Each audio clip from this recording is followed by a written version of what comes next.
Donc, on s'est rencontrés, Sylvie, il y a un peu Un an plus et d'un demi. an. Qu'est-ce qui se passait dans ta vie à ce moment-là? Ah bah, j'étais complètement perdue. D'abord parce que je faisais face au décès de Maurice très peu de temps avant.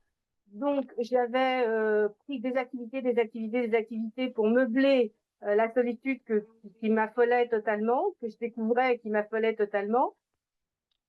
Du coup, mon corps m'a dit, hey, t'es bien mignonne, mais crac, je me suis cassé la cheville. Et c'est là que moi, je n'avais jamais été, je le dis souvent, mais c'est vrai, j'avais jamais été sur Facebook, j'étais pas sur les réseaux sociaux, je connaissais rien à tout ça.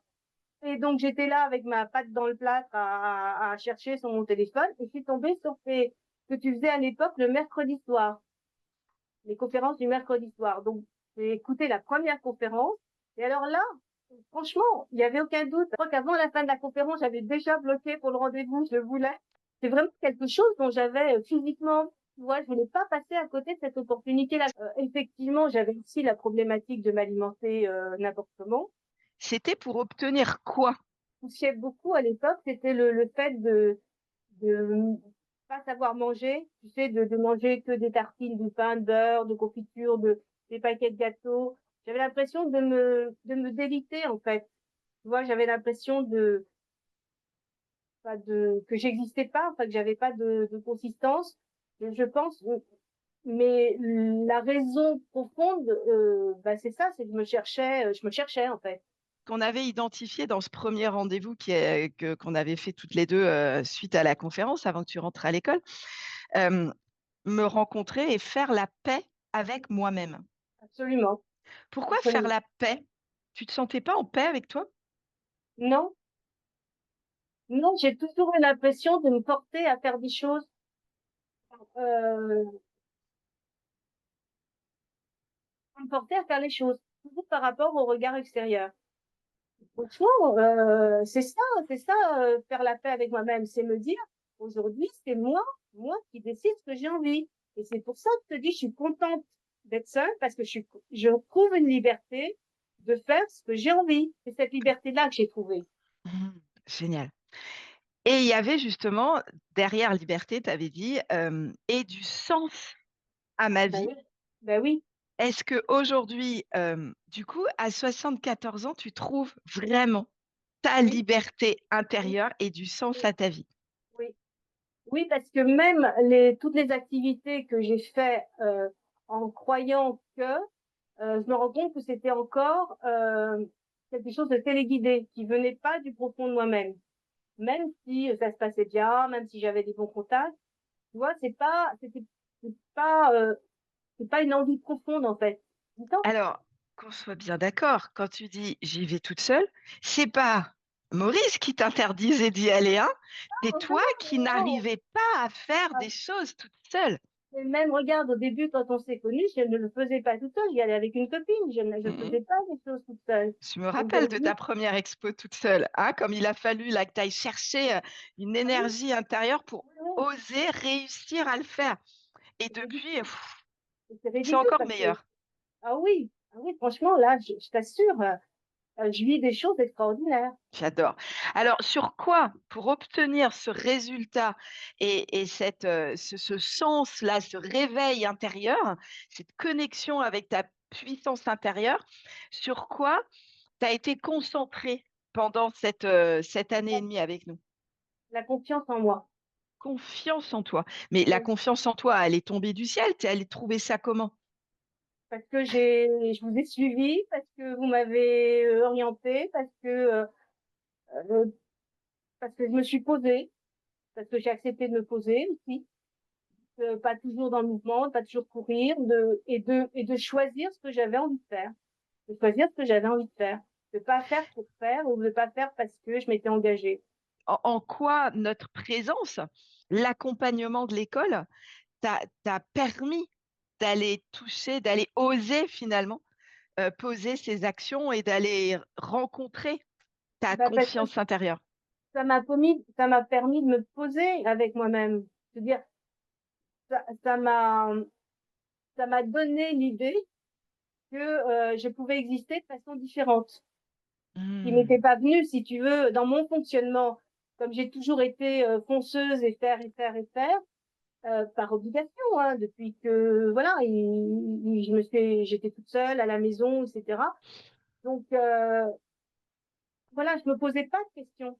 Mon corps, il C'est-à-dire que n'existait pas. Moi, j'existais. remplir ton agenda était finalement, tu le vois maintenant, un système de protection et de survie, mais tu n'avais pas conscience que c'était en train de t'abîmer, c'est ça? Voilà, tout à fait, tout Ok, à donc fait. tu es passé par la prise de conscience et après, on t'a aidé à Là, construire autre chose. voilà, c'est comme ça que je le vis. En Ok, je fait, comprends.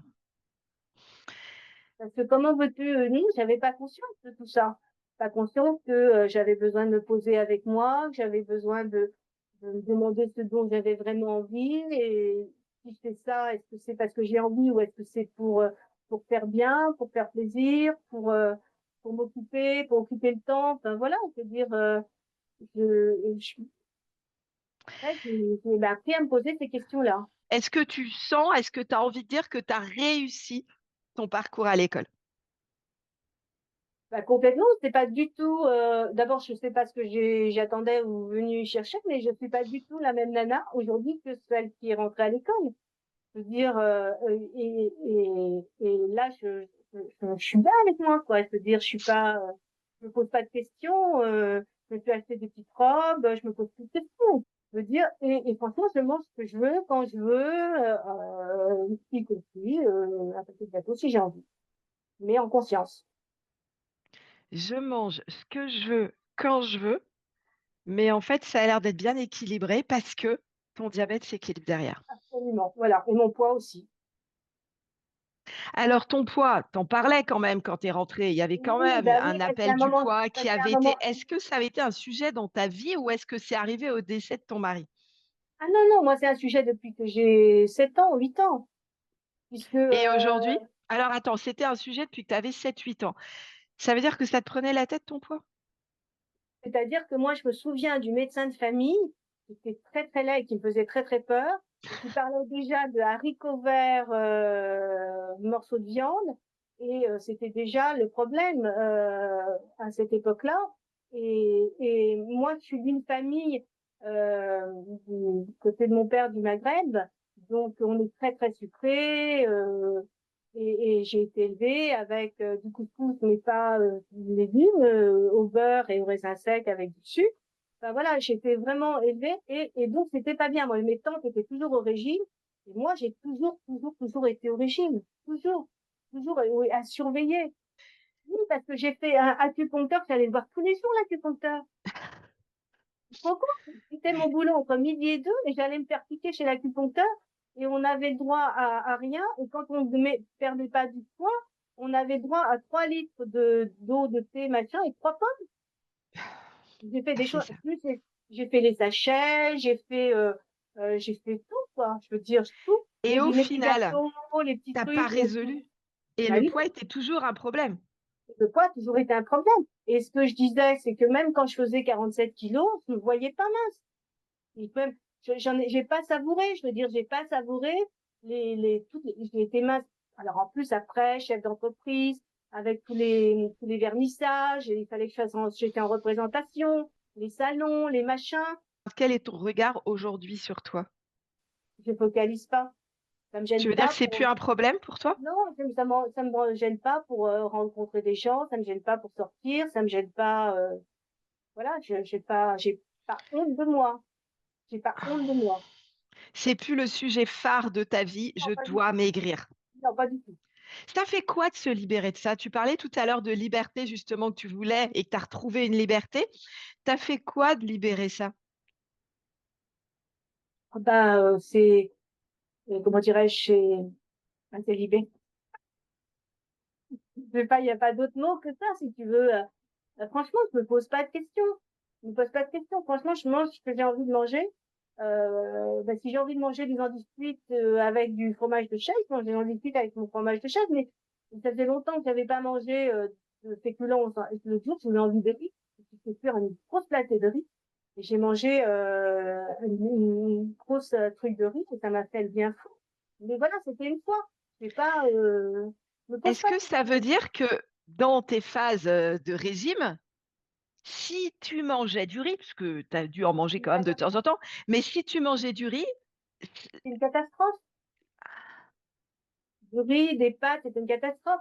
C'est simplement, voilà, l'aliment interdit est devenu autorisé parce qu'il n'y a plus d'interdit. Et c'est justement parce qu'il n'y a plus d'interdit, j'en reste pas la nuit, je vais pas me goinfrer. la suite, donc là, tu as ouvert une porte vers un jardin intérieur que tu as découvert, qui était là, mais que tu n'avais pas encore pu explorer. Tu l'explores et t'aimes et tu prends plaisir et t'adores. C'est quoi maintenant, là, de quelle manière tu vas continuer ton chemin sans nous, puisque là, aujourd'hui, c'est notre dernier rendez-vous ensemble, mais comment tu vas continuer à explorer ta vie? M'affirmer dans cette direction-là. C'est-à-dire que j'ai encore quelques activités que je suis pas sûre de reprendre l'année prochaine. Continuer à m'affirmer dans la direction dans laquelle je suis bien. Voilà. Est-ce que tu te sens autonome aujourd'hui à pouvoir le faire, que tu as tous les outils qui vont te permettre, tu as compris comment ça fonctionnait et tu as les outils aujourd'hui pour avancer? Alors, je sens que je suis autonome. Et est-ce que tu es aujourd'hui à cet espace-là de te dire: «De toute façon, toutes les réponses sont à l'intérieur et non pas à l'extérieur ou sur mon agenda, c'est là que je vais aller chercher tout ça». Complètement. C'est là que ça se passe il y a que toi qui as la clé. Et Vraiment. tu sens que le sujet du maigrir qui t'a omnibulé toute ta vie, heu, ça va pas revenir en fait, tu es passé à autre chose quoi, c'est tu tu as Bah, contourné l'arbre. À l'époque, je pense, enfin, voyons comment je fonctionne aujourd'hui. Oui, je pense. une de tes amies, elle aussi se trouve, attirée dans Facebook et puis s'aperçoit que: «Oh, Sylvie suit cette nana», et qu'elle te pose la question: «Tu la connais cette école? Tu crois que ça vaut le coup, c'est que j'y aille?» Tu lui dis quoi? Ah bah, je lui dis fonce. Je lui dis fonce.